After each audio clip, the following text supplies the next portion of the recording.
Le grand débat est donc annulé. Est-ce que vous pouvez nous expliquer cette séquence qu'on vient de vivre?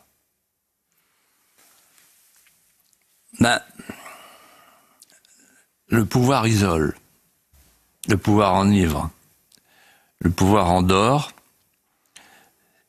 Le pouvoir suprême est celui du roi thaumaturge qui, quelques instants, parfois dans la journée, rejoint les rois thaumaturges de la légende et se croit tout permis. Et en fait, là, il s'est dit, il faut que je joue au bonneteau.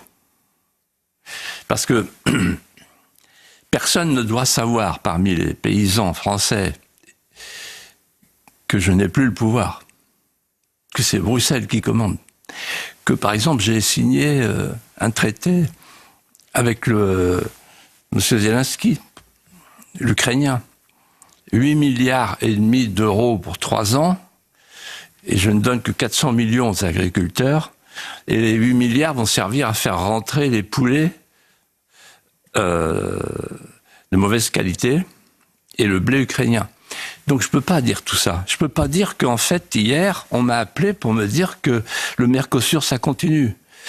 Je ne peux pas dire que cette semaine, il va y avoir 2 accords de libre-échange qui vont être signés, dont un avec le Chili. Je ne peux pas dire tout ça. Je ne peux pas dire qu'il n'est pas question de revenir sur le Green Deal. Je ne peux pas dire qu'après le salon de l'agriculture, on va faire une liste sur laquelle il y aura Pascal Canfin.